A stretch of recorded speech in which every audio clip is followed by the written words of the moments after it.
आज मैं सूर्य ग्रहण जो कि 21 जून को ही लगने वाला है उसके बारे में बताऊंगा। आषाढ़ मास के कृष्ण पक्ष की अमावस्या तिथि जो 21 जून 2020 को लग रही है, उस दिन सूर्य ग्रहण लगेगा। सूर्य ग्रहण का जो समय है दिन में 10:31 से लेकर 2:05 तक रहेगा। की राशियों के ऊपर क्या प्रभाव होगा इसके बारे में मैं बताऊंगा। सबसे पहले ग्रहण के पहले, सूर्य ग्रहण के पहले और चंद्र ग्रहण के पहले सूतक काल लगता है। सूतक काल का अर्थ ये है कि ग्रहण से पूर्व कुछ घंटों का कार्यकाल होता है। इस घंटों के कार्यकाल में सारी चीजें दूषित होने लगती हैं। सूर्य ग्रहण से 12 घंटे पूर्व, सूर्य ग्रहण कब लग रहा है 21 जून को 10:31 पे, ठीक इससे 12 घंटे पूर्व यानी कि 20 जून 2020 को रात में 10:31 के बाद सूतक काल लग जाएगा।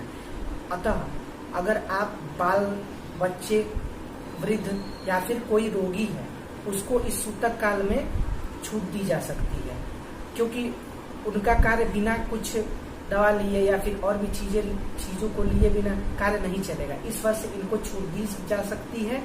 और बाकी जो लोग स्वस्थ हैं उन्हें इस सूतक काल के बीच न भोजन करना है, ना ही किसी अन्न को ग्रहण करना है। इस चीज का विशेष उन्हें ध्यान देना है। तो ग्रहण का स्पर्श काल क्या है? स्पर्श समय के ग्रहण स्पर्श कब कर रहा है पृथ्वी पे? ग्रहण जो है 10:31 पे स्पर्श है और मध्य कब है? 12:16। दिन में 12:16 और जो मोक्ष काल है 2:05। तो ग्रहण की शुरुआत 10:31 से लेकर 2:05 तक रहेगी और सूतक काल जो कि रात में 20 जून 2020 को रात में 10:31 पे लग जाएगा। तो इसके बाद आप अपने घरों के मंदिर होंगे या फिर जो भी पूजा का स्थान होगा उसे ढक देंगे। और कर्मकांड से संबंधित यानी कि जो पूजा पाठ आप जैसे दीपक जलाना, मूर्तियों को छूना आदि चीज जो भी की जाती है हम लोग के पूजा के कार्य में, ये आपको नहीं करना है। या कब करेंगे आप? जब ग्रहण समाप्त हो जाएगा 2:05 के बाद आप फिर ये कार्य कर सकते हैं। इन चीजों का आप ध्यान रखें।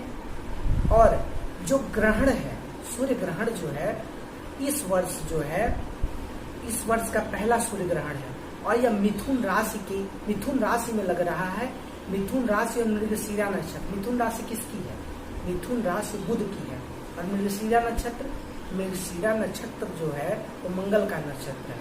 तो जो 3 नंबर का अर्थ हुआ बुध, मिथुन लग्न और कन्या लग्न। मिथुन राशि, कन्या राशि, इन राशि के लोगों को, इन राशि के लग्नों को, इन लग्नों के व्यक्तियों को मैं सावधान कर देना चाहता हूँ, क्योंकि आपके ही राशि पर सूर्य ग्रहण लग रहा है। अब ज्योतिष शास्त्र में सूर्य ग्रहण का क्या महत्व है, सूर्य ग्रहण का प्रभाव कैसे पड़ेगा, इसको मैं बताऊंगा। कि सबसे पहले जिस पर ग्रहण लग रहा है, ग्रहण किस पे लग रहा है? 3 नंबर यानी कि मिथुन राशि के मृगशिरा नक्षत्र में। तो मिथुन ग्रहण में सबसे पहले आप स्क्रीन पे देख रहे हैं कि 3 नंबर जहां लिखा हुआ है वहां पे सूर्य, चंद्र, बुध और राहु 4 ग्रह एक साथ ग्रहण के प्रभाव में आ रहे हैं। तो सूर्य ग्रहण का मतलब क्या है? जब सूर्य और पृथ्वी के बीच में चंद्रमा आ जाए तो सूर्य की जो रोशनी की छाया है वो हमारे पृथ्वी पे नहीं पड़ पाती। तो इसका अर्थ यह है कि सूर्य का रोशनी पृथ्वी पे नहीं आ पाता और ग्रहण लग जाता है। इसे हम कहते हैं ग्रहण लग गया। और साथ में यहाँ पे सूर्य के साथ बुध है, राहु है और चंद्रमा है। तो चंद्रमा तो आषाढ़ मास के कृष्ण पक्ष की अमावस्या को लग रहा है, तो चंद्रमा तो ऐसे ही वो हो गया, क्योंकि अमावस्या में जो चंद्रमा है सबसे कमजोर हो जाता है, तो वो पाप ग्रह की संज्ञा में आ गया। और जब भी ग्रहण लगता है, चाहे कोई भी ग्रहण हो, तो जितने ग्रहों का संबंध ग्रहण से हो जाए, मतलब ग्रहण के प्रभाव में जितने भी ग्रह आ जाएं, वो सब पाप ग्रह माने जाते हैं। तो 3 नंबर जो मिथुन राशि पे ग्रहण लग रहा है, तो अगर किसी की कुंडली में लग्न में ही 4 पाप ग्रह आ जाएं, तो ये आपके लिए अच्छा नहीं है। आपके स्वास्थ्य में, आपके मान सम्मान में, आपके शरीर के लिए इन चीजों के लिए आपका जो यह ग्रहण है ठीक नहीं है, अतः आप इन चीजों का ध्यान रखें। अब मैं मेष राशि से शुरू करके मीन राशि तक बताऊंगा। देखिए, मेष राशि के बारे में मैं मेष राशि बोलूंगा, लेकिन मेष राशि जो मैं बताने का मेरा मतलब है, मेष राशि वाले और मेष लग्न वाले दोनों पर ये प्रभाव पड़ेगा। तो मेष राशि वालों को देखें तो मेष राशि वालों के लिए यह जो ग्रहण है तीसरे भाव में लग रहा है। 1 2 3 जब आप गिनती से गिनेंगे 1 2 3, यानी कि जो ग्रहण है मेष राशि वालों के लिए तृतीय भाव में लग रहा है, जो कि पराक्रम का भाव है। और जब भी लग्न से तीसरे भाव में यानी कि पराक्रम भाव में पाप ग्रह आ जाए तो ये पाप ग्रह बुरे नहीं माने जाते, क्योंकि तीसरा भाव जो है पराक्रम का भाव है, मेहनत का भाव है। तो जब एक साथ 4 पाप ग्रह आ गए तो ये आपके व्यक्तित्व में बढ़ोतरी करेगा, आपके भाग्य को बढ़ाएगा, आपके अंदर जो भी कार्य करने की शक्ति है इसमें बढ़ोतरी होगी। थोड़ी बहुत समस्या आएगी, जैसे कि कभी कभी आलस्य के प्रभाव में आप आ सकते हैं, लेकिन आप ये माने कि मेष राशि वालों के लिए यह जो ग्रहण है शुभ होगा। अब जो मैं बताऊं, ग्रहण का टोटल समय जो है 3 घंटे से ज्यादा का समय ग्रहण काल का है। तो 3 घंटे से ज्यादा का समय यानी कि लगभग 4 घंटे के लगभग ये ग्रहण का समय रह रहा है। तो इस ग्रहण में तो ग्रहण का जितना समय होता है, ग्रहण के समय अंतराल जितना होता है, यानी कि ये लगभग 4 घंटे, तो इसका प्रभाव जनमानस पे, इस पूरे दुनिया में जनमानस पर लगभग 3 से 4 महीने तक इसका प्रभाव देखा जा सकता है। जो मैं ये मेष से लेके मीन राशि तक बता रहा हूँ, जो भी प्रभाव, यह प्रभाव 3 से 3.5 महीने के आसपास यह रहेगा। तो आप मेरी इन बातों को ध्यान से सुने और उसके अनुसार कार्य करें।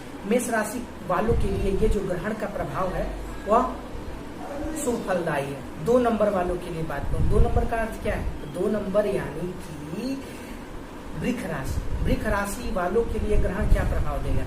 वृष राशि वालों के लिए यह ग्रहण दूसरे भाव में लग रहा है। दूसरे भाव का अर्थ क्या है? दूसरा भाव धन का भाव होता है, कुटुंब का भाव होता है। और जब भी 4 ग्रह दूसरे भाव से संबंध बना ले तो ये अच्छा नहीं माना जाता, या आपके धन से हानि करेंगे, धन की हानि करेंगे। और जब पाप ग्रह दूसरे भाव में बैठते हैं, ये कहीं ना कहीं स्वास्थ्य की समस्या भी खड़ी करते हैं। आपको स्वास्थ्य की समस्या होगी। सूर्य बैठा हुआ है दूसरे भाव में, चंद्र बैठा हुआ है, बुध बैठा हुआ है, राहु बैठा हुआ है। सूर्य क्या करेगा? अष्टम भाव पे दृष्टि डालेगा, तो अष्टम भाव पे दृष्टि डाल के आपको एक्सीडेंट जैसी समस्या हो सकती है। बुध है तो स्किन संबंधी, नस संबंधी रोग, वाणी संबंधी आदि चीज। और राहु जो है वह ऐसी बीमारी को उत्पन्न करेगा जो आपको कई बार पता नहीं लग पाएगा आपको हुआ क्या है। लेकिन दूसरे भाव में ये पाप ग्रह क्या करेगा? देखिए, जब भी ग्रह किसी भी भाव में बैठे, प्रथम भाव से लेकर 12वें भाव में किसी भी भाव में बैठे, उनका शुभ परिणाम होता है और साथ ही साथ अशुभ परिणाम भी होता है। क्योंकि जब भी गोचर में राशियां बदलती रहती हैं, जब भी ग्रहों का संचरण होने लगता है, तो ग्रह अपने बल के अनुसार अपना फल देते हैं। तो दूसरे भाव में वृष राशि वालों के लिए स्वास्थ्य संबंधी कुछ समस्याएं होगी, एक्सीडेंट आदि से आपको परेशानी हो सकती है। लेकिन अगर आप सोलर पैनल का कार्य करते हैं, सोलर से संबंधी कार्य करते हैं, चंद्रमा संबंधी कार्य करते हैं, बुध संबंधी कुछ कार्य करते हैं, और राहु क्या करेगा? दूसरे भाव में बैठ के कभी कभी धन भी आपको दे जाता है, आकस्मिक धन की प्राप्ति हो सकती है। सोलर आदि का कार्य आप करते हैं, उसमें आपको सफलता मिल सकती है। ठीक है। अब जो है 3 नंबर की बात करें तो 3 नंबर की बात तो मैंने पहले से ही चर्चा कर दी कि मिथुन राशि 3 नंबर है। तो मिथुन राशि के लग्न में ही 4 ग्रह बैठे हुए, तो यह किसी भी दशा में, किसी भी परिस्थिति में ये आपके लिए शुभ नहीं है। अतः 3 से 4 महीनों के लिए आप इस बात का ध्यान रखें कि आपको क्या क्या करना है, आपको किन चीजों से बचना है। जैसे सूर्य क्या करेगा? सूर्य आपके लग्न में बैठ के आपके अंदर तेज, अभिमान, घमंड आदि चीजों की वृद्धि करेगा। बुध वहीं बैठ के ऐसा कार्य करवाएगा, जब आप बुध राहु के साथ हो गया, बुध के साथ राहु भी तो है, तो जड़त्व दोष का निर्माण हो गया। सूर्य भी है राहु के साथ, ग्रहण दोष, चंद्रमा भी है राहु के साथ, ग्रहण दोष। तो कुल मिला के आपकी बुद्धि है सही से कार्य नहीं करेगी और सप्तम भाव पर दृष्टि भी डालेगा। तो आपके दाम्पत्य भाव में परेशानी पैदा करेगा, मतलब पत्नी से अच्छा संबंध नहीं हो पाएगा, बात बात पे लड़ाई हो जाएगी। और सप्तम भाव क्या है? दाम्पत्य का भाव है और पार्टनरशिप का ही भाव। अगर आप बिजनेस व्यापार कर रहे हैं तो पार्टनर से तू मैं की स्थिति आदि कार्य भी हो सकती है। अब 4 नंबर की बात करें, कर्क राशि। 4 नंबर क्या है? 4 नंबर कर्क राशि है। और कर्क राशि से ये ग्रहण कहाँ लग रहा है? 12वें भाव में लग रहा है। 12वां भाव क्या है? व्यय का भाव है। अब जब किसी भी कुंडली में 12वें भाव में 4 पाप ग्रह बैठे हों तो ये मानसिक परेशानी, हानि होगी आपकी। कर्क राशि वालों के लिए ग्रहण हानि की स्थिति को बतलाती है। यह आपके धन की हानि होगी, परिवार की हानि होगी, शत्रुओं से आपको नुकसान होगा, जेल आदि जैसी चीजें हो सकती है। और ऐसी भी समस्या आ सकती है कि आपके घर का कोई केस वगैरह चल रहा है तो इसमें आपकी धन की हानि हो सकती है, धन क्या व्यय होगा, आपको मानसिक परेशानियों का सामना करना पड़ेगा। क्यों? अरे भाई 12वें भाव में जब चंद्रमा का संबंध बन जाएगा और राहु भी है तो मानसिक परेशानी हो जाएगी आपको। और चंद्रमा का राहु के साथ बैठना आपके माता के स्वास्थ्य में कमी भी लाएगा। तो कर्क राशि वालों के लिए थोड़ा संभल के रहना होगा। आप कर्क राशि वाले, मिथुन राशि वाले संभल कर रहे हैं और आगे जो मैं उपाय बताऊंगा उसका जरूर पालन करें ताकि आपको लाभ मिल सके। अब मैं 5वें राशि की बात करूँ, 5 नंबर यानी कि सिंह राशि की बात करूंगा। सिंह राशि वालों के लिए यह ग्रहण एकादश भाव में लग रहा है। 5 नंबर लग्न में है और 3 नंबर कहाँ लिखा हुआ है? एकादश भाव में। तो आप जब भी कुंडली में एकादश भाव में जब पाप ग्रह आ जाए तो एकादश भाव में पाप ग्रह अच्छा रिजल्ट देते हैं। ये क्या करेंगे?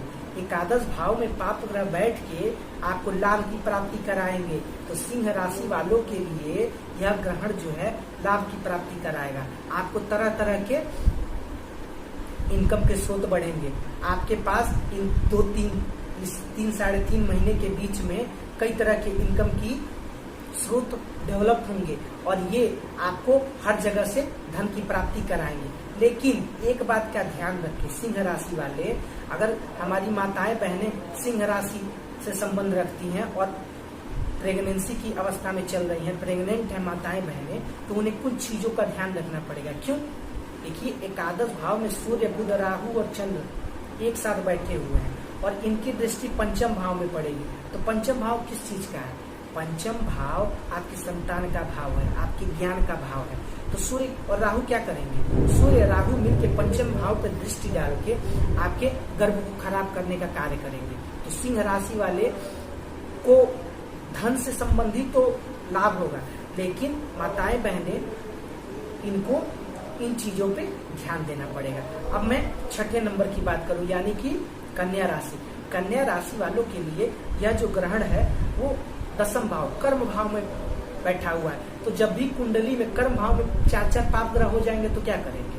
ये आपके कर्म, जहां भी आप कार्य करते हैं, जहां आप अपनी, मान लीजिए आपका कहीं ऑफिस है या फिर किसी कंपनी के अंदर आप कार्य कर रहे हैं, आपकी नौकरी में भी परेशानी उत्पन्न होगी, आपके बॉस से अच्छी नहीं बनेगी। हो सकता है आपकी नौकरी भी इस दशा में जा सकती है, क्योंकि अभी कोरोना के संक्रमण से हम लोग उसी काल में चल रहे हैं और इस समय अर्थव्यवस्था की जो अर्थव्यवस्था अपनी पटरी पर नहीं है, अर्थव्यवस्था पूरे से डबाडोल हो चुका है।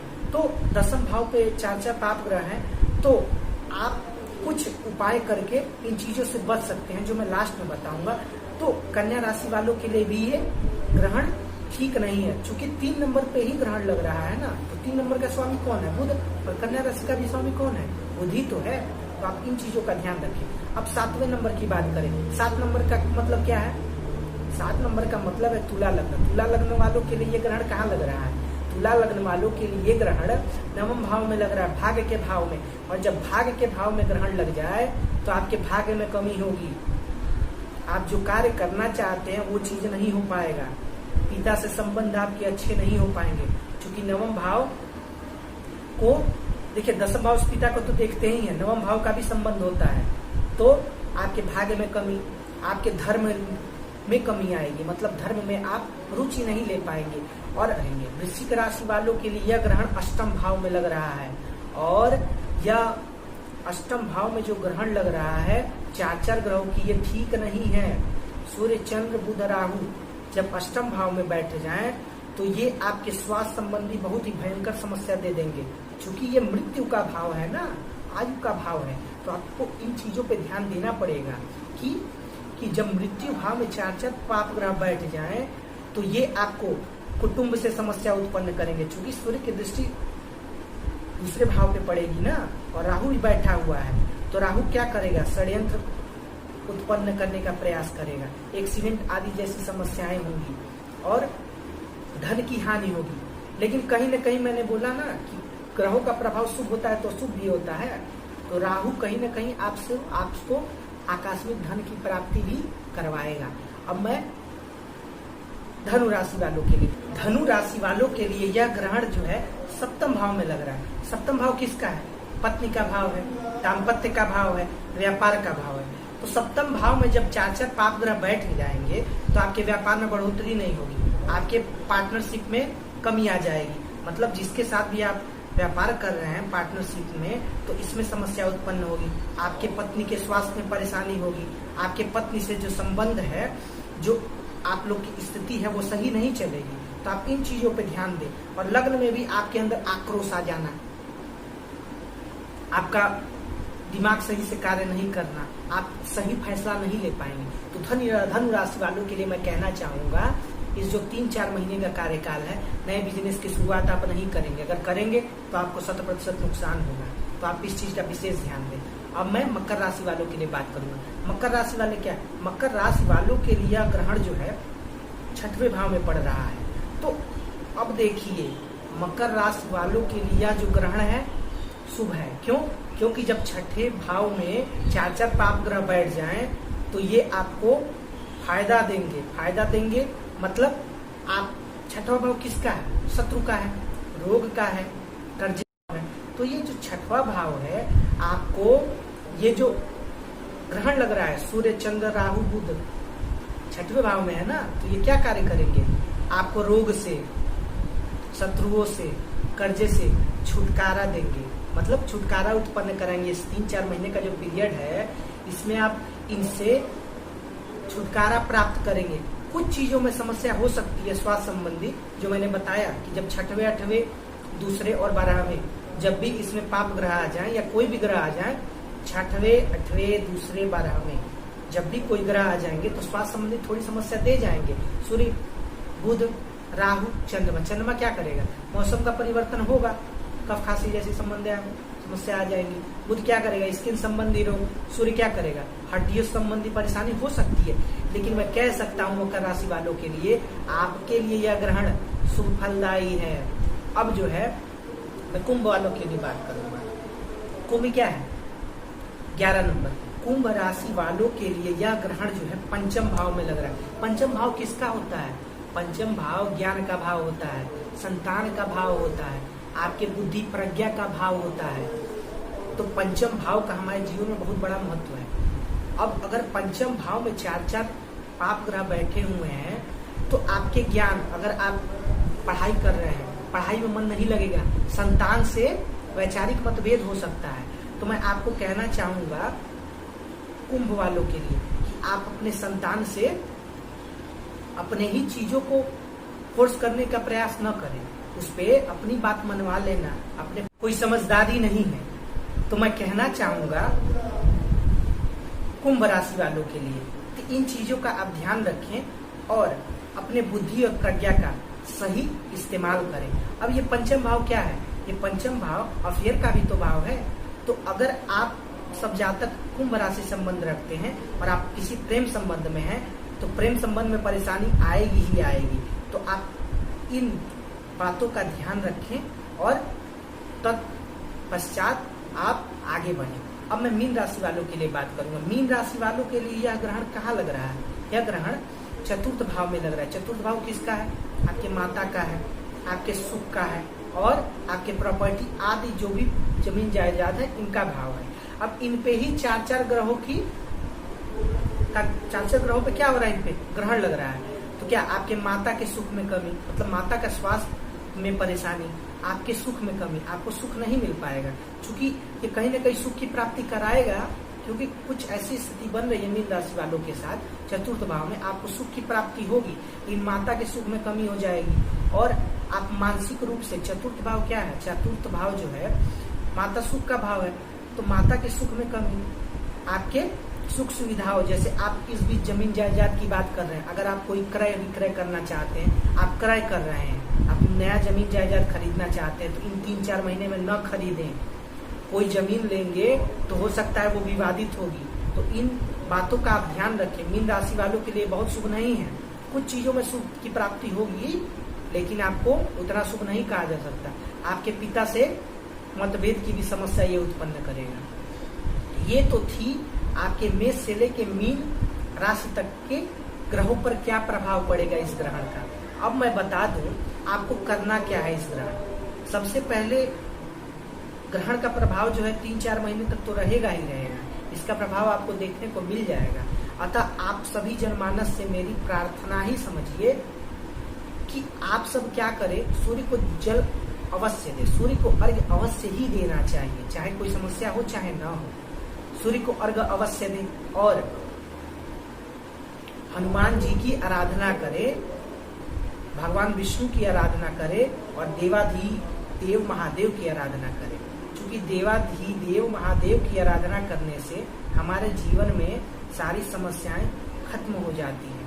तो कुछ चीजों का प्रयोग करके, और ये ग्रहण काल में आप कैसे लाभ लेंगे। देखिए ग्रहण का जो काल का समय है 10:31 से 2:05 तक, तो आप क्या करेंगे, इस समय आप सोएंगे नहीं, आप इस चीज का ध्यान दें, आप सोए नहीं और अपने इष्ट देव के मंत्रों का जप करें। इष्ट देव का अर्थ क्या है, आपके जो देवता हैं, जिस भी देवता को आप मानते हैं, कोई हनुमान जी की आराधना करता है, कोई माँ दुर्गा की उपासना करता है, कोई देवाधिदेव महादेव की उपासना करता है, तो आप अपने इष्ट देव के मंत्रों का जप करें, अपने ग्रहों के मंत्रों का जप करें, जिस भी ग्रह से आप लित हैं उन ग्रहों के मंत्रों का जप करें। ये करके आप इस ग्रहण के प्रभाव से, इसके दुष्प्रभाव से बच सकते हैं और एक अच्छा लाभ प्राप्त कर सकते हैं। चूंकि हमारे ज्योतिष शास्त्र में ये भी कहा गया है, जब मोक्ष काल हो, मोक्ष काल का समय क्या है, 12:16 तो मध्य हो गया, 2:05 तक क्या है, मोक्ष काल है। तो ये जो 12 से 2 के बीच का जो समय है, ये आपके जप के लिए बहुत ही महत्वपूर्ण समय है। तो इस महत्वपूर्ण समय में आप जब तब दान कर सकते हैं और इसका आप लाभ प्राप्त करें। और एक मैं महत्वपूर्ण सूचना आप सबको देना चाहता हूँ। मैं जो कुछ ही दिन पूर्व जन्म कुंडली विश्लेषण का कार्यक्रम मैंने शुरू किया है। अगर आप सभी दर्शकों को अपने जीवन से संबंधित कोई समस्या है, अगर आप अपने भविष्य के बारे में जानना चाहते हैं, तो आप नीचे कमेंट बॉक्स में अपना जन्म तिथि, समय व जन्म स्थान और अपने किसी भी 2 प्रश्नों का विवरण दे दें। मैं आगे आने वाले कड़ियों में आपको आपके प्रश्नों का उत्तर विश्लेषण के माध्यम से या फिर किसी भी वीडियो के माध्यम से आपको अवश्य दूंगा। आशा है आपको ये सूर्य ग्रहण का जो प्रभाव का मैंने मेष से लेकर मीन राशि पर्यंत बताया है, आपको पसंद आया होगा। धन्यवाद।